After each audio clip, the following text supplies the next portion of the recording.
federal agents are raiding courthouses and... Let's take a look at these ICE agents. They're wearing, their terrorist mask. They got their terrorist shades on. They got their terrorist mask. I mean, this is like what the KKK used to do, right? They want to be anonymous, pretend that they're not the ones that are actually doing any of these things.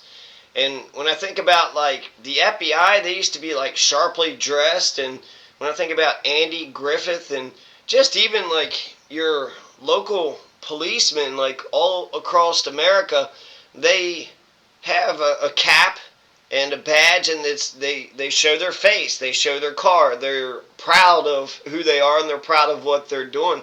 So when these guys are coming in with all these masks on, I mean, does this look like what our authority figures are supposed to do? Oh, there's a bunch of masked men there. Like, I don't understand the masked men. I don't understand the idea of the masked men. Weren't they opposed to mask when it came to COVID? They're against mask when it comes to COVID, but then they're all about mask when they don't want facial recognition. They don't want to be held to account. They don't want anyone to either sue them. I'm thinking maybe they don't want like MS-13 or Trinidad or Aragua, those gangs, to find out who they are, but I don't think that's the main concern. I think the main concern is they don't want to be sued by Americans. And since they don't want to be sued by Americans, they're covering up their face, because who is escorting this guy? Clan member number 1, clan member number 2, clan member number 3. Deporting people. As the ICE agents emerge from... See, look at this guy. Who is this guy? Mr. Mask, Mr. Mask, Mr. Mask. All of these guys are masked up. I've seen a couple folks where they, show their faces, but why would you not show your face? They got gloves on. Is that so they don't leave fingerprints? Like, I don't... Court in downtown Phoenix, they had 2 people in custody. Immediately, they were swarmed by protesters. At times, there was pushing and shoving on both sides. Some tried to block the van from leaving. Protesters saying what's happening isn't right. They think that we're scared of them. They think that we're going to just run off and be scared, but we're not. So what we've been seeing right now is what we've been seeing all morning. Federal agents waiting outside the immigration court, as you can see right here, putting immigrants or people who were waiting for their asylum case in a van. And then we're just presuming that they're federal agents. I mean, heck, they could just recruit anybody. Hey, here's your mask, and here's your mask. All right, we're going to go. Taking them off. This is what we saw over and over throughout the morning and into the early afternoon. Families going into the Phoenix Immigration Court building for a hearing about their asylum case and leaving in handcuffs. So, what's happening here?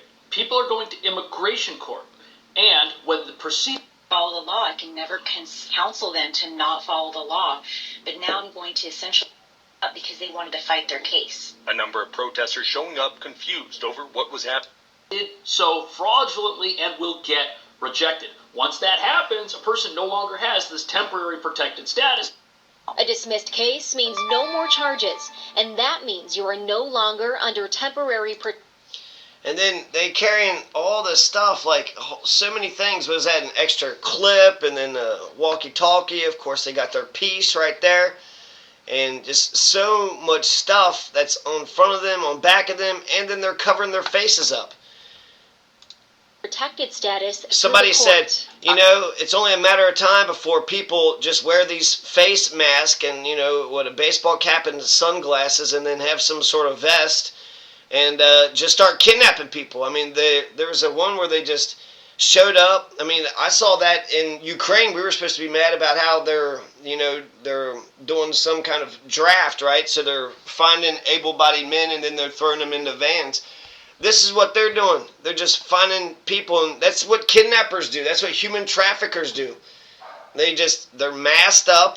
They show up, catch some people, throw them into a damn van, and then they're gone. They're disappeared.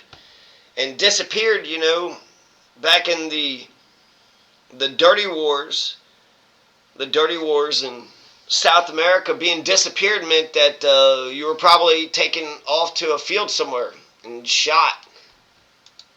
I have a client who says but they're that he feels being as though he's disappeared, going to have a and heart I hope attack. that they're not being His shot, trial is tomorrow. but they're just being disappeared They out will of continue society. to be here. In a statement, the governor's office said Governor Hobbs is in support of securing the border with a focus on deporting Deportation capacity, and there's something else going on at this courthouse because, as you can see here, they've got the whole thing staked out. You can see those federal agents standing up there. They've been standing here now for maybe, Focuses its limited resources on those that pose the greatest threat to public safety, and they do not target people indiscriminately. That means the folks getting picked up here are on ISIS radar already for reasons that would probably terrify all of us. In a Fox exclusive, you're watching an incredibly rare interaction as the jail courtroom in a domestic